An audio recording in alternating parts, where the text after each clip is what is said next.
എമ്പുരാൻ എന്ന ചിത്രത്തിൻ്റെ 4-ാം ദിവസത്തെ ബാംഗ്ലൂർ ബോക്സ് ഓഫീസ് കളക്ഷൻ റിപ്പോർട്ടാണ് ഇന്ന് നോക്കാൻ പോകുന്നത്. വീഡിയോയിലേക്ക് മുൻപ് വീഡിയോ ലൈക്ക് ചെയ്യുക, ചാനൽ സബ്സ്ക്രൈബ് ചെയ്യുക. മാർച്ച് ഏപ്രിൽ മാസങ്ങളിൽ അങ്ങോട്ട് ധാരാളം ചിത്രങ്ങൾ OTT റിലീസ് ചെയ്യും.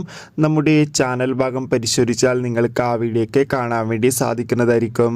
പൃഥ്വിരാജിൻ്റെ സംവിധാനത്തിൽ മോഹൻലാൽ, മഞ്ജു വാര്യർ, ടൊവിനോ തോമസ് എന്നൊക്കെ പ്രധാന കഥാപാത്രങ്ങളായ ചിത്രമായിരുന്നു എമ്പുരാൻ. ചിത്രത്തിന് ഇപ്പോഴും നല്ല മികച്ച പോസിറ്റീവ് റെസ്പോൺസ് തന്നെയാണ് പുറത്തുകൊണ്ടിരിക്കുന്നത്. അതുകൊണ്ട് തന്നെ ഏവരുമേറെ ആകാംക്ഷയോടെയാണ് എമ്പുരാൻ എന്ന ചിത്രത്തിൻ്റെ ഓരോ ദിവസത്തെ ഓരോ കളക്ഷൻ റിപ്പോർട്ടും അറിയാൻ വേണ്ടി കാത്തിരിക്കുന്നത്.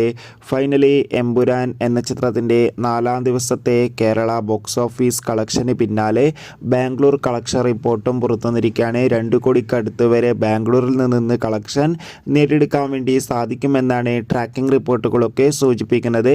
എന്തായാലും കാത്തിരിക്കാം. കൂടുതൽ ഒഫീഷ്യൽ ബോക്സ് ഓഫീസ് കളക്ഷൻ റിപ്പോർട്ടിനായി ചിത്രം കണ്ടവരുടെ അഭിപ്രായം കമൻറ്റ് ചെയ്യുക. കൂടുതൽ സിനിമാ വാർത്തകൾക്കായി ചാനൽ സബ്സ്ക്രൈബ് ചെയ്യുക. Bye bye.